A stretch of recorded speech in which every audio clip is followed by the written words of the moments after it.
Bismillahirrahmanirrahim. Asyhadu an la ilaha illallah wa asyhadu anna Muhammadar Rasulullah. Sallallahu ala Muhammad. Assalamualaikum warahmatullahi wabarakatuh. Salam sejahtera, salam damai, salam kebahagiaan dan salam keselamatan dari Tuhan yang kita yakini masing-masing. Mencintai Allah Subhanahu wa taala dan mencintai Nabi Muhammad sallallahu alaihi wasallam serta menyebarkan cinta di bumi Allah Subhanahu wa taala adalah suatu kewajiban bagi manusia yang beriman serta berakal sehat. Subhanallah walhamdulillah wala ilaha illallah wallahu akbar. Pada kesempatan ini kami konsisten untuk menyampaikan puisi kontemporer situasionalisme yang bertemakan malam 1000 puisi menuju kudeta sipil tak berdarah untuk melengsarkan kursi kepresidenan Prabowo Subianto. Saudaraku, pada kesempatan ini insyaallah waridallah kami akan menyampaikan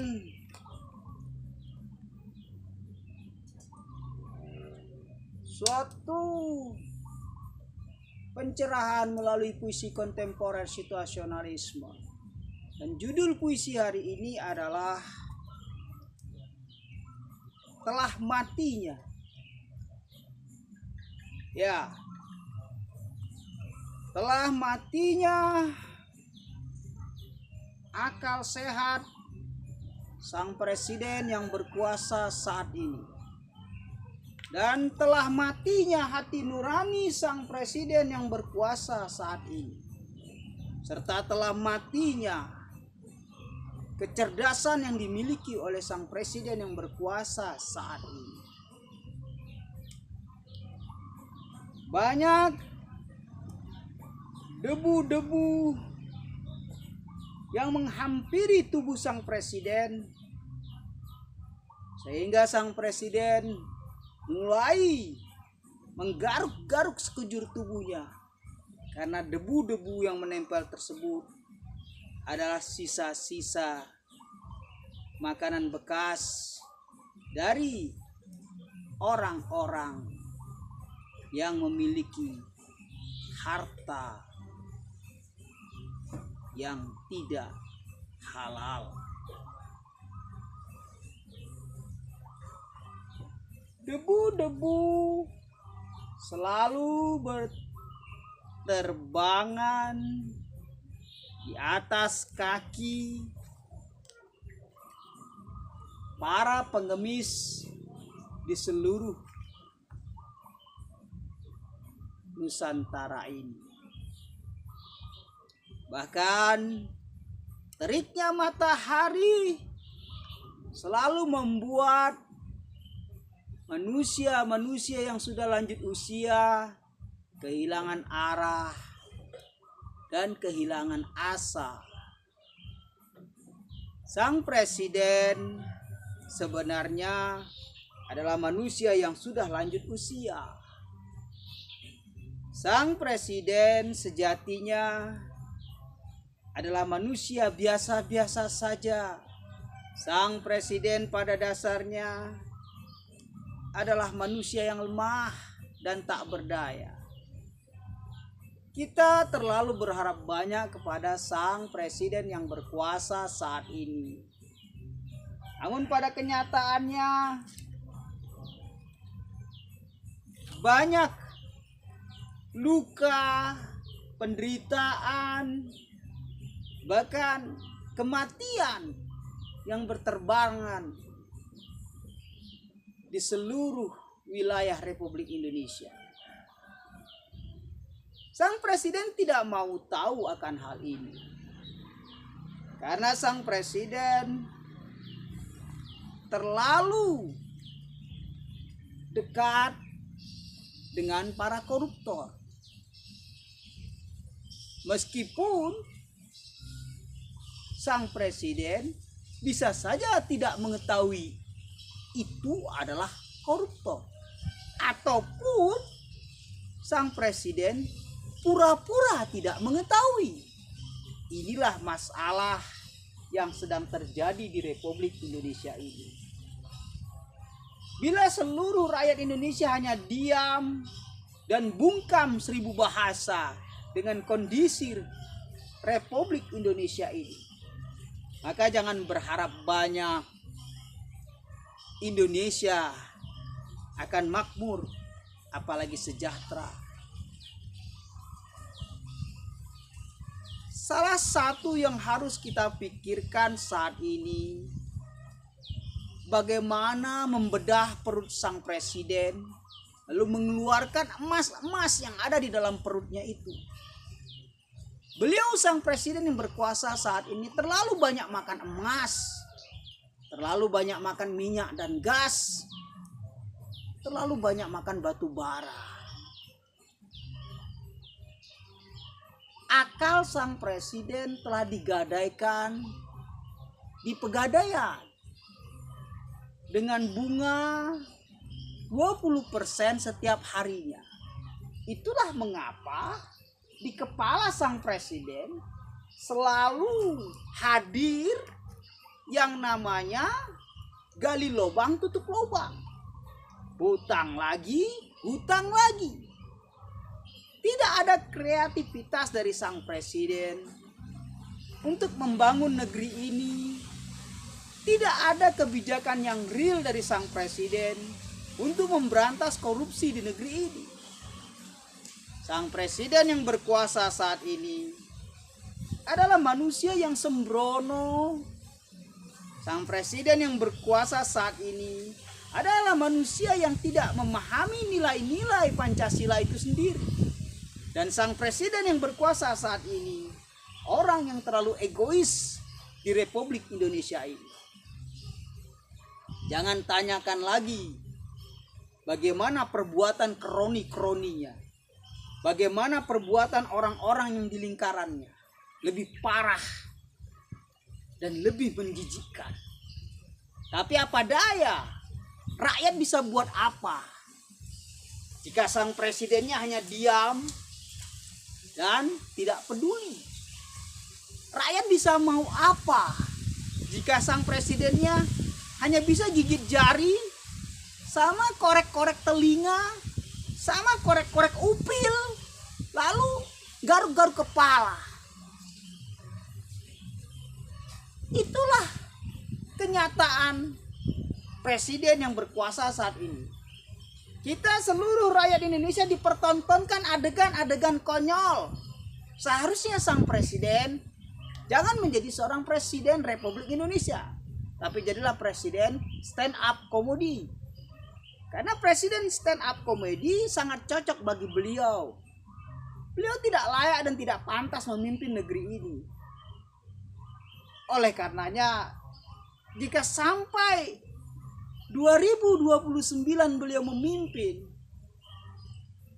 kita akan kering batin kita, kering jasad kita, kering otak kita. Jangan tanyakan dompet kita.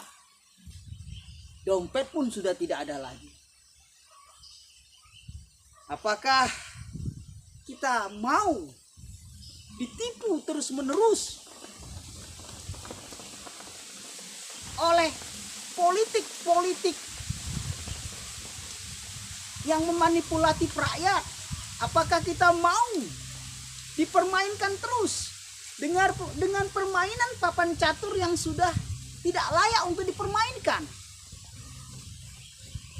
Sang presiden yang berkuasa saat ini tidak bisa bermain catur politik. Bahkan spiteng yang ada di kamar beliau itu sudah bocor. Dan beliau tidak mau tahu spiteng yang ada di kamar beliau itu sudah bocor. Beliau tidak mau tahu. Karena aroma spiteng yang ada di kamar presiden Republik saat ini atau yang berkuasa saat ini itu menyebar ke seluruh Republik Indonesia. Kita selalu diberikan aroma-aroma yang tidak enak. Beliau yang makan sate, beliau yang makan gado-gado, beliau yang makan capcay, beliau yang makan ayam goreng. Tapi kita mencium aroma-aroma busuk dan basi dari sepiteng beliau.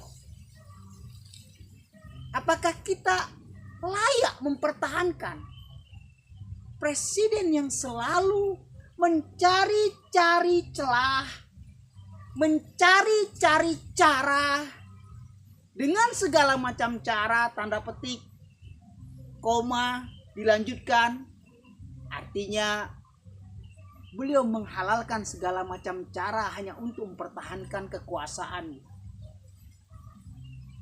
Saudaraku, kita sedang berhadapan dengan penguasa yang sangat bobrok dan kotor serta picik dalam menjalankan pemerintahan. Saudaraku, engkau tidak punya pilihan lain selain menjadi oposisi di Republik Indonesia ini. Namun bila engkau ingin terus menghirup aroma spiteng yang bau busuk itu dari kamar kepresidenan beliau, maka silakanlah berpihak kepada sang presiden. Hidup pilihan mempertahankan sang presiden atau menurunkan ia di tengah jalan. Kudeta sipil tak berdarah tetap akan terjadi. Ini doa dari seluruh rakyat Republik Indonesia. Al-akhir kita sudah sentil 7.300 kali. Wahai engkau sang presiden, janganlah zalim kepada seluruh rakyat Indonesia. Wahai engkau sang presiden yang berkuasa saat ini, buka matamu lebar-lebar. Kau bisa tidur nyenyak, tapi berapa puluh juta rakyat Indonesia yang dalam tidurnya ia dalam kelaparan. Hei, wahai sang presiden, ini bukan negaramu. Hei, wahai sang presiden, negara ini bukan milikmu.